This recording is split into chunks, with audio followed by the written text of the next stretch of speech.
Hello, my friends. Hello. How are you doing? It's been a while. 3 weeks since I recorded. It just feels like it's been 100 years, but we had a fifth Sunday in between. So, yeah, here we are back on schedule with our first week Sunday school. And this one is a doozy.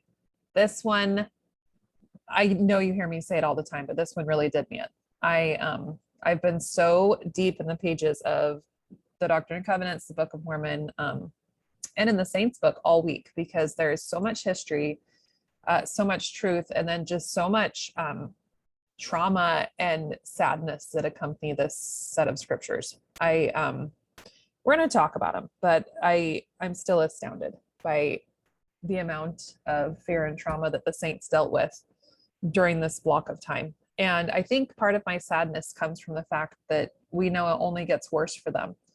So we're getting to know these people through the Doctrine and Covenants, and then we're discovering what's happening to them, and then we already know the outcome. So it's like knowing the end of a book as you're reading it, and it's sad.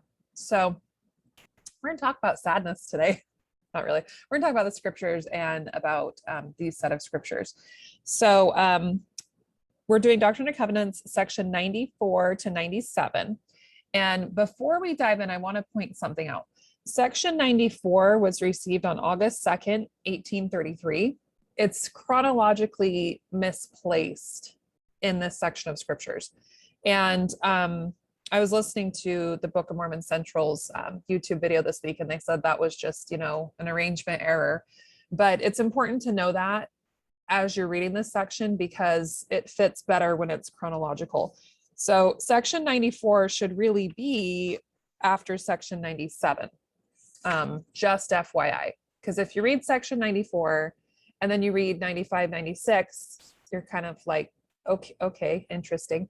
But when you put it in the right order, it makes a whole lot more sense. So we're not going to read 94 first. We're going to start in 95 because section 95 was received on June 1st, 1833. So this should be before 94. Now, what was happening is we have the saints that have moved down to Jackson County, Missouri, and they were being called and given a recommend to go down there. So if you had a specific skill, if you had something to contribute, if you could help build Zion, you likely would have been called to go down there. Now, they were living the law of consecration, meaning that everyone contributed their skills and everyone equally received from those skills. So a problem began happening. People were so excited about Zion. People in Kirtland, 900 miles away, they were so excited about Zion. They were hearing these prophecies, these revelations from Joseph Smith about Zion, the New Jerusalem, about the temple, about all these amazing things that are going to happen. And they started going down without a recommend. So I've heard different accounts, but it sounds like there's around 1,000 members now that have left Kirtland and have gone down to Missouri. So Edward Partridge is the bishop in Missouri, and he's overwhelmed. He's got people that are not contributing, don't have skills. They're just a burden on him. They need food, they need care, they need clothing, they need all the things, but they don't have a skill to contribute. And so it's a burdensome time for the saints in Missouri. Remember, this is frontier. There's not homes built. They're living in the Wild West. And then the people in Missouri are really hardened, angry, crass people. So it's a really hard time for church members in Missouri and for Joseph Smith in Kirtland because the Lord has told him to stay in Kirtland.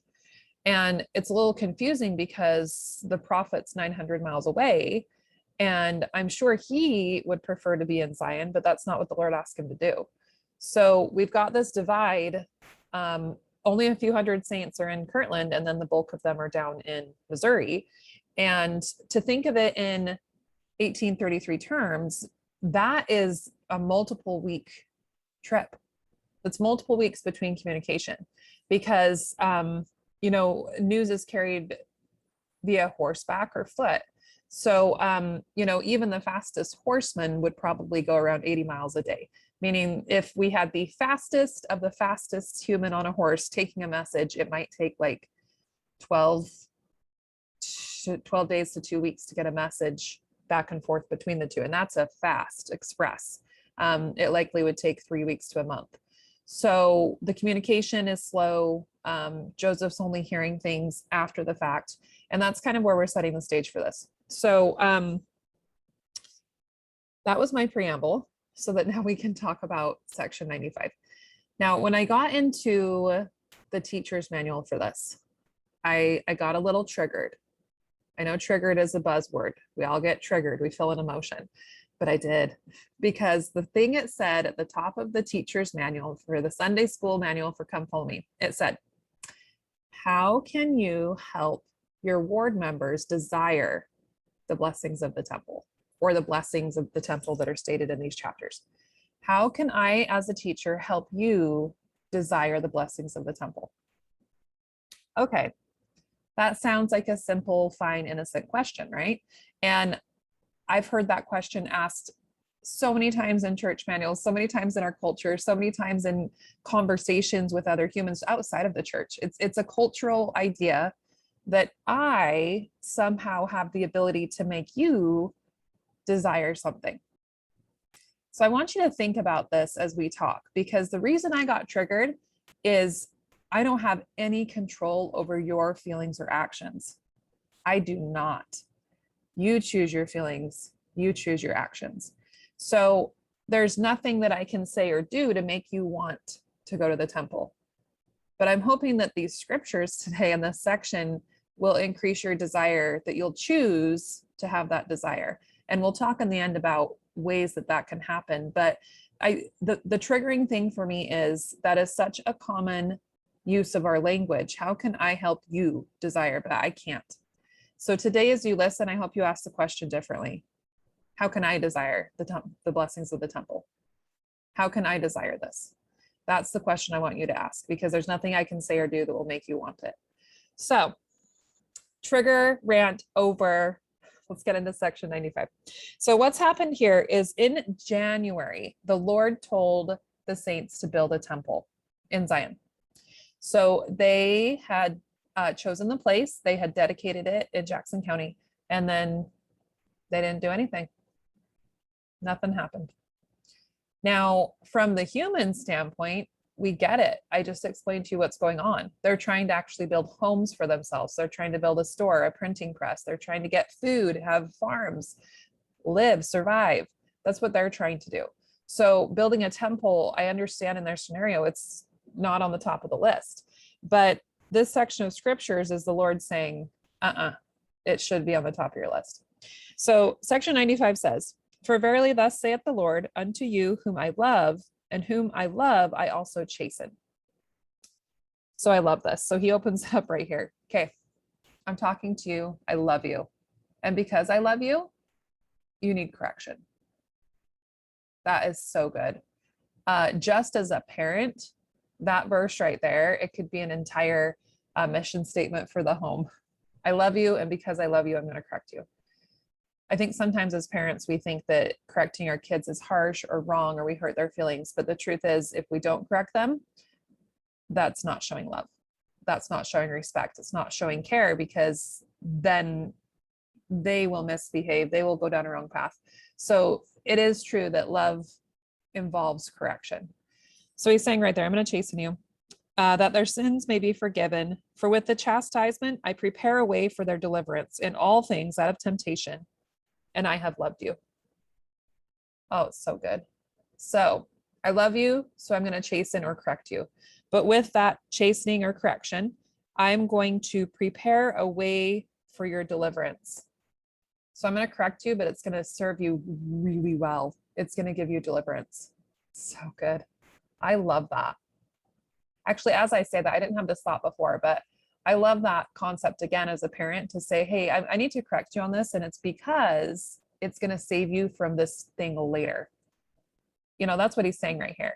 It's a parent saying, no, we don't drink or smoke because it's going to deliver you from addiction later. That's what I'm telling you. That's just came off the top of my head, but that's a similar thing. I'm going to tell you this thing now because it's going to save you later.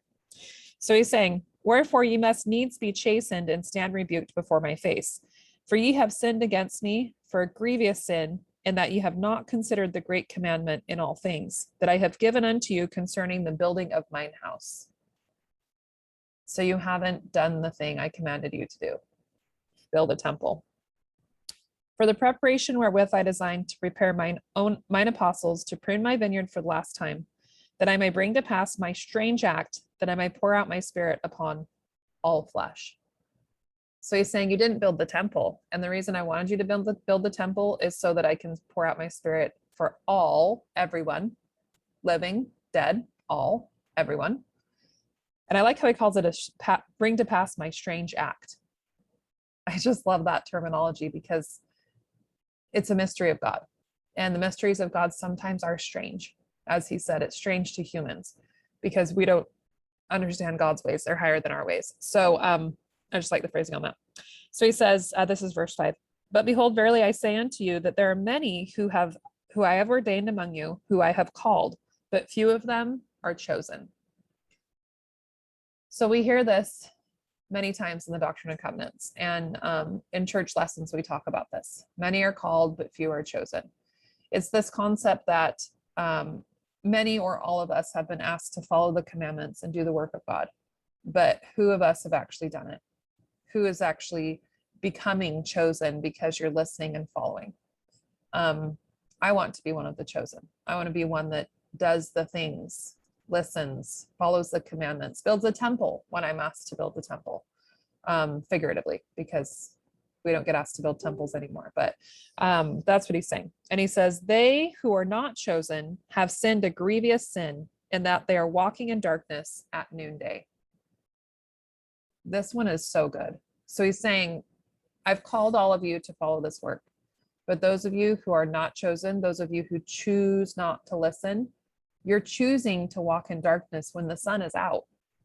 You're choosing to say, I can't see the way. I don't know my next step. I don't know what to do. When the sun is right there, bright as day, showing you the path ahead. I love that the Lord uses this example because we have access to the sun, S-U-N, but also the S-O-N, the Son of God. And he gives us direction. He gives us guidance. He will show us our next step. So if we are chosen, if we follow the commandments, listen to the word, the Lord, and become chosen, there's no darkness at noonday. There's always a path ahead. There's always direction. And I think that that's exceptionally applicable to us in 2021 and the saints in 1833, because I just explained to you that they're in a really weird state of darkness of sorts, in the sense that the church is split. They're not sure where they should be or what they should be doing. It's confusing. What's the next step? That is a state of darkness for us as well. I basically described 2020 and 2021. Where are we going? What are we doing? Who do we go with? Can we go with them? Should we not go with them? Is this safe? Is this not safe? I'm not sure. When we turn to the Lord and when we follow his commandments, listen to our modern day prophet, follow his commandments, then yeah, we're standing in light. We have direction. We have truth. We don't have to be in darkness in the middle of the day. I love that scripture. It's so good. So anyway, he goes on to say how, I gave you a commandment to build this house, and I did it. This is verse 8. In which house I designed to endow those whom I have chosen with power on high. So again, there's that word chosen. If we listen to the commandments, we can be chosen, we can have light, and then we'll get power. I mean, he's making huge promises. And he says, for this is the promise of the Father unto you. Therefore, I command you to tarry, even as mine apostles in Jerusalem. So skipping down to verse 11, he says, if you keep my commandments, you shall have power to build it. So I guess the next question becomes, how can we do that? How our numbers are low. We don't have materials. We don't have skills. How can we build this? And he answers it right there. If you keep my commandments, you'll have power. You'll have power to do it. And again, that can be directed at you. If you keep the commandments, the Lord will always provide you the means to do the things you need to do. He'll always give you the power. That's a promise that Nephi stated. I'll go and do the things the Lord has commanded, because he always prepares a way. He always gives power. He always gives the direction. He gives the light in the middle of the day. I love that. Okay, so this is what happens. He then tells them that they're going to build it 65 by 55. It's going to be 2 stories. And the lower part has, we're down in verse 16, and the lower part of the inner court shall be dedicated for your sacrament and offerings. And then the upper part is going to be for the school of the prophets. So he has described exactly what it looks like, how they're going to do it, and get to work. So this is, remember, June 1st. Now, Hiram Smith heard this revelation. I love this story. This is in the Saints book, by the way, which is on the phone app. You can access it in the Gospel Library. So good. So it talks about how they received this revelation, and then they immediately went out and chose a place to build a Kirtland temple. And that's important because it tells us that Joseph specifically knew that they needed to stay. They needed to stay in Kirtland. The saints were going to be separated for a time, but they needed to build a temple there as well, to follow the commandment of the Lord. So they went out, they chose a spot, and then the story I love, Hiram Smith gets out a scythe and he just starts cutting the grass. He starts doing it. And then he says, let me find the quote really quick because I loved it. It was so good. And by the way, in the Saints book, it's chapter 15. And I should have had it ready. I might not have it ready, but essentially, since I can't find it, I'll just tell you. Oh, hang on right here. This is talking about how section 15, you know what, I'm not gonna, you can read it. But anyway, essentially the thing was that that Hiram went out there and just started tearing the grass, and he's like, the Lord commanded, we're doing it. Basically, that's it. All right, well, let's go. Let's do it. We know exactly the dimensions. Let's do this. And I love that. I love it because there have been times in my life where I have received direction from the Lord and I have not picked up my scythe. I have not picked up my shovel or my hammer and gone to work. And the blessings that could have been provided from that were held from me. I think that that's true of all of us at some point in life, where we feel an inspiration, we receive a specific direction from the Lord, and we don't do it. We just choose not to. And what this section of scriptures is telling us is that, well, number one, that makes us so we're not among the chosen. We don't get the power. We don't get the direction. And we are, that puts us in a place where we're standing in broad daylight in total darkness. So the message here is that when the Lord speaks, we listen, and we listen now. We do it now. We get out the shovel, we get out the scythe, and we go and we start clearing the land now. And I think the other thing that, to me as a human, having a human experience, the thing that I appreciate about this section of scriptures is that this is 5 months after they were originally told. So they were told in January, this is now June. And it shows us about the Lord's patience with us and his willingness to forgive us as well, because he says, listen, go do it. And they go and do it, and the Lord forgives. So things to think about. Maybe think about a time in your life when the Lord told you to do something and you didn't do it. And did you later do it? And if you didn't do it, what was the outcome of not doing the thing? It's a really good thought process to have. So anyway, they're going to build this temple so they can have power and they can have light and they can have direction. So remember, I am supposed to help you desire to go to the temple. So are you feeling it yet? Did you feel it? Yeah, no, I'm still out. So what I would like you to think about is why do you desire light and power and direction? Is that something you want? Do you want that in your life? Because if you do, you can get it at the temple. So perhaps you could write in your journal or think about this in your head right now. What do I want more direction on? Where could I use more light? Where could I use more power? I need those things in my life personally, and I can tell you the places I could use those, and the place that waits for us is in the temple. So when we truly understand the power of the temple and the blessings that come from going there, that's where desire comes from. Desire comes from understanding for ourselves what it will do for us, what it will do for us personally. So it's interesting because I was praying about that. The manual asked me specifically, pray for your ward members, see, or how can I help you desire the blessings of the temple? And like I told you, I got all triggered. But the next day I was praying about it and I was like, it's that word desire. It's the word desire that's hanging me up. Because like I said, I can't make you desire anything. And as I was praying, it was so good because the Spirit was like, hey, where have you heard that word before? Where have you heard the word desire? And then I remembered Lehi with the vision of the tree of life. And so, yeah, the Spirit was like, read that section of scriptures. So I got out my Book of Mormon and I was reading about the word desire. So in that, in First Nephi, when Lehi talks about his dream, his vision of the tree of life, it uses the word desire 6 times.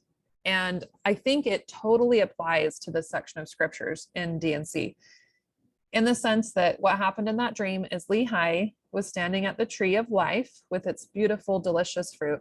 He tastes the fruit and it is most desirable. It is so sweet to the taste as he describes it. And it is so good that he wants his family to have it. So he was desirous that his family would partake of it. So he starts shouting to them, come, try this fruit. It's so good. It's sweet. It's filling to my soul. And he's describing to them the experience he's had with this fruit. And Nephi and Sam and Sariah, they grab the iron rod and they're following the path up to the tree, but Laman and Lemuel won't. They're out in the midst of darkness and they're looking around, not knowing where to go. And the word desire, coupled with that scripture, with this section of scriptures, I think it's really, really good, because what we learn here from Lehi is if you want to increase your own desire, you have to do it yourself. You have to partake of the fruit. You have to build a relationship with Jesus Christ, because as we know, the fruit represents Jesus Christ. So you, me, Missy Beavers has to build a relationship with Jesus Christ that's personal, that is sweet, where I appreciate and understand the complete sweetness and deliciousness of this relationship. When I have reached that point, then it becomes desirous that I want to share it with you, that I'm going to call to you. I'm going to call to my son and my husband and say, come, taste this fruit. It is so good. I desire this for you because it's changed my life. It's been so good for me. I'm standing here at this tree with the thing that is desirous. Come and join me. And that is the truth of what's happening in this section of scriptures. The Lord is saying you have to be standing in the temple to invite others to it. I can't help you desire something that if I'm not standing there. It's one of those things that people often do where they say, do that thing, but I don't do it. Do as I say, not as I do. And with our kids especially, it's so important that they see us at the temple. They see us standing on the holy spaces and saying how good it is, how it fills us with light, how it gives us power and direction. And not even with our kids, as we talk to anyone, when they say, as Paul said, always be ready to give a reason for the hope that's in you. Why do you have hope? Well, because I went to the temple. Our church has temples. When I go to the temple, I feel peace. I feel light. I get direction. That builds desire. I can't help you build desire at all. But if I'm standing in the place, holding the thing that is most desirable and saying, come and join me, this has made a difference in my life. Maybe then you'll build a desire. But it's you have to participate. You have to walk the rod. You have to taste the fruit. And as we saw with Laman and Lemuel, they didn't want to. They chose not to. And as this section of scripture states, they were called, literally called by their dad, come and join me, but they weren't chosen, or they chose not to. Hi, sweetness. I'll take a picture of this Shell, okay? Okay, so moving on with the set of scriptures. So this has happened, and now chaos ensues in Jackson County.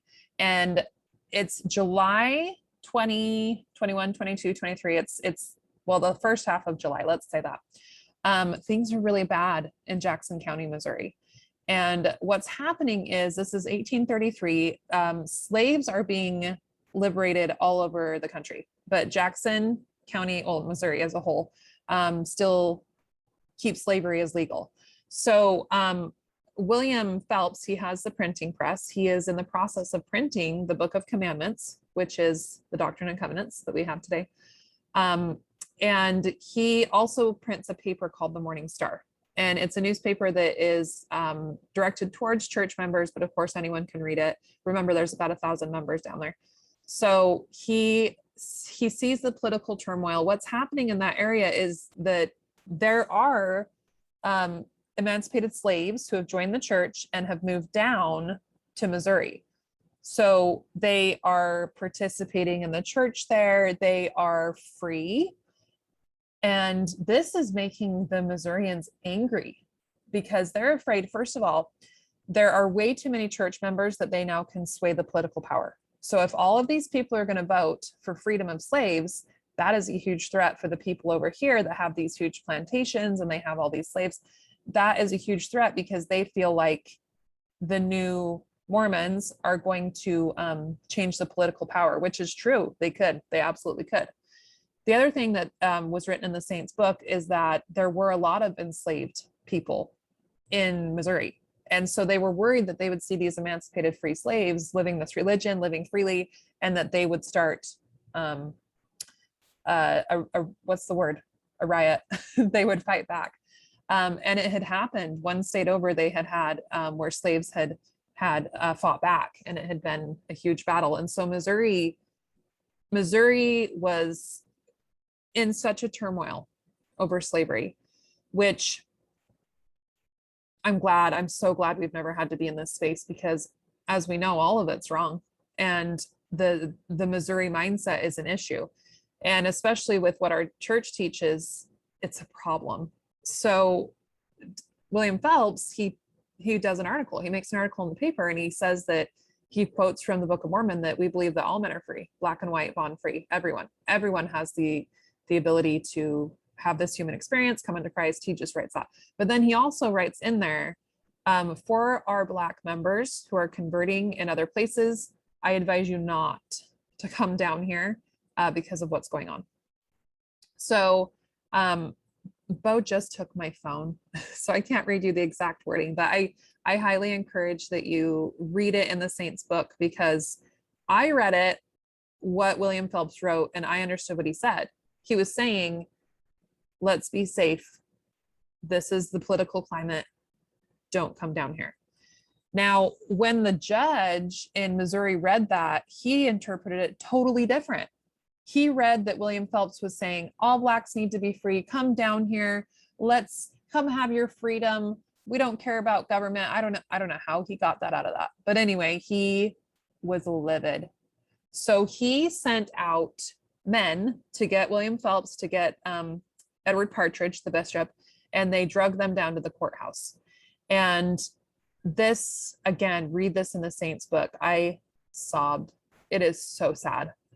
So they drag these men down to the courthouse and they say, you printed this, what's going on? All the things I just said, they're accusing them of. You're creating a political uprising. You're gonna have the Blacks revolt against us. You're gonna try to emancipate the slaves here. We have laws to protect us. Now, the Saints had laws to protect them too. There was freedom of religion, but that judge didn't care. So he told them, you need to leave. You need to sign this order right now that says you will leave. And Edward Partridge says, we can't do that. And he says, you need to sign it now. You sign it, you're going to leave here. You're leaving our land. And this is the part that got me. Edward Partridge says, can you give us a month? Because we need to get word to our prophet and get word back. Give us a month, and then we'll have an answer for you.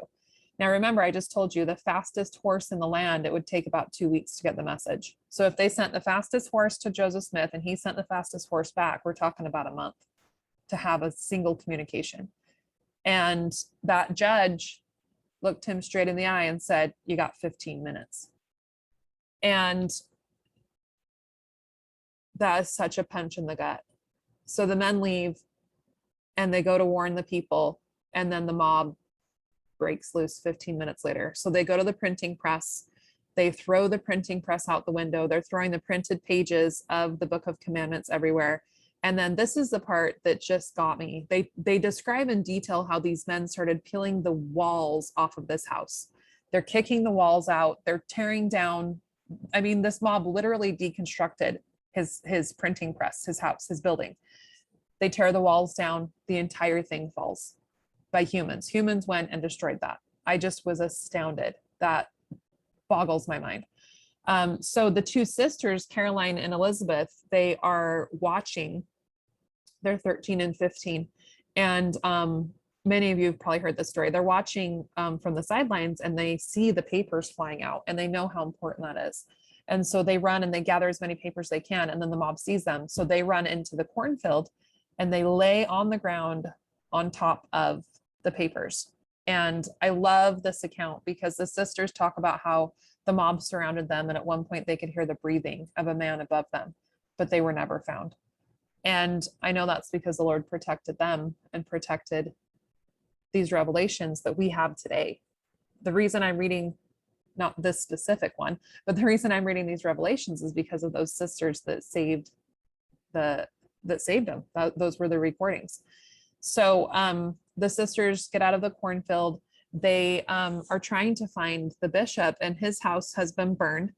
And this part breaks my heart because Sister Partridge, I'm blanking on her name. Anyway, Edward Partridge's wife, she had just given birth a month earlier, and that was Edward Partridge Jr. So she had a new baby. She had multiple other children. Emily Partridge was like, I think 9 or 11 at that time, it says in the Saints book. So she gathers all her small children and she finds an abandoned barn. And they don't know where their dad is. They don't know if he's alive. They just know that their house has been destroyed. And as they are there in that barn, these two sisters find them and they have all the papers. And so Sister Partridge helps them bury it under a stack of hay. And then they all huddle in that barn for the night. Now, what was going on with Edward Partridge? He was trying to get away to warn the people, and the mob got him. They stripped him naked. They poured hot tar all over his body. And it talks about how the tar burns like acid. It just peels your skin off. And then they throw feathers on him.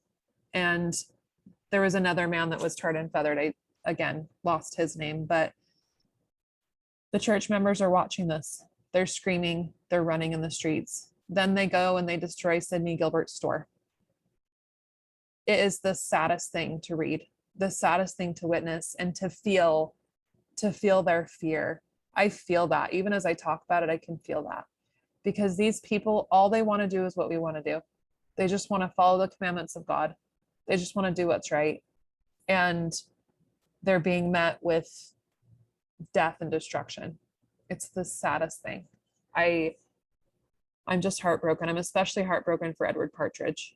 And, you know, his health was never the same after that. He really went downhill because that's 100% of his body was burned. I can't imagine the pain without modern interventions that we have. It's terrible. So that happened. And this was on July 23rd. And on August 2nd, so that's 9 days later. Let me do the math on that. 23rd, 10 days later, Joseph Smith receives this revelation, and that's section 97. And the thing that's interesting here is we don't have this in scripture. We don't have this recorded, but there's not really a possible way he could have known what happened in Missouri except by revelation.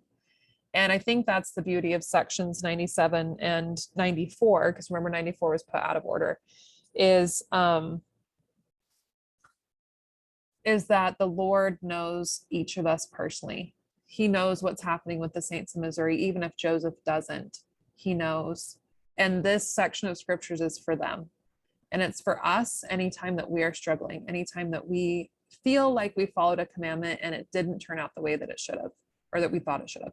So I super love it. He says, this is verse 1. Verily I say unto you, my friends, I speak unto you with my voice, even the voice of my spirit, that I may show unto you my will concerning your brethren in the land of Zion, many of whom are truly humble and are seeking diligently to learn wisdom and to find truth. So he's saying, I want to talk to you about your brethren in Missouri. You don't know what's happening to them, but I do.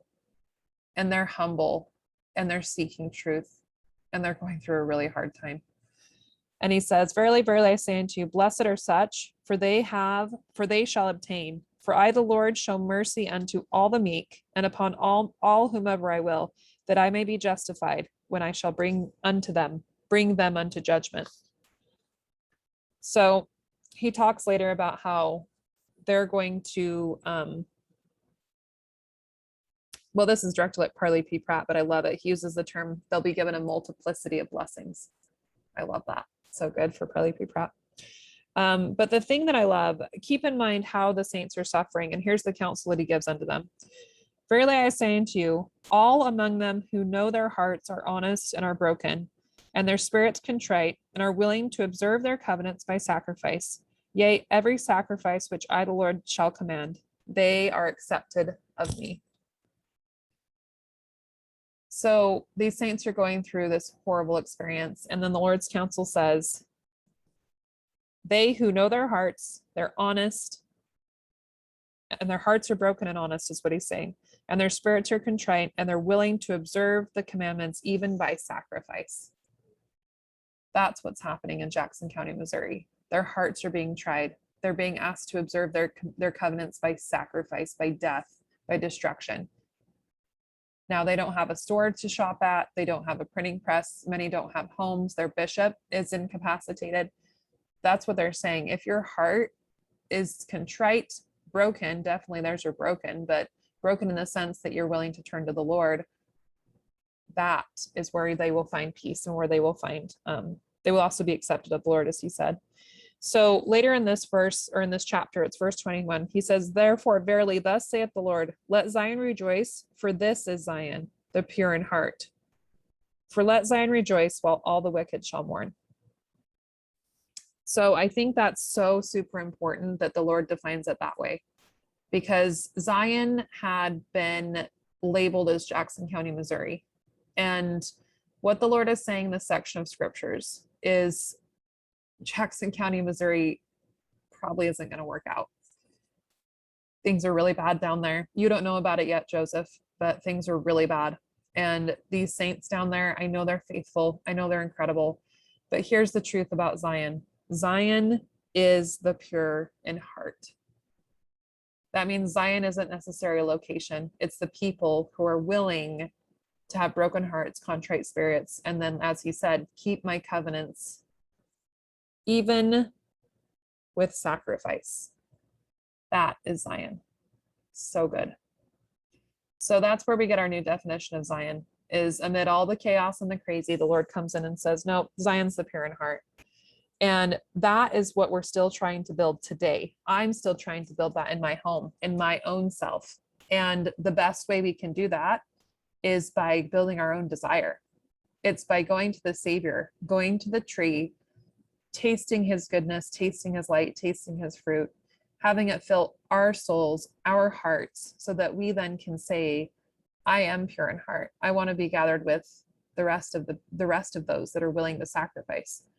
And in doing so, I can invite you, because I can say, I've tried this, it's great. I want you to have these blessings. And that's the truth of the temple. I've tried it. I've been there. I haven't been since COVID. I need to get back. But I have been there. I have tasted of the goodness. I have felt of the light. I have been given direction when no other earthly thing could point me to a source. I desire that for me. I want that for me. And when I have that for me, then I can invite you. And what I really want to invite you to do is to desire it for yourself. So the question becomes, how can I desire this for myself? And I don't have the answer for that. That's something that you can pray about and ask the Lord. And I know that he will bless you. I know that he'll guide you, even amid horrible, terrible circumstances. Ours aren't as physically demanding as the saints in Missouri had, but they are just as emotionally trying. But I know the Lord will bless us as we are willing to sacrifice and turn our hearts to him.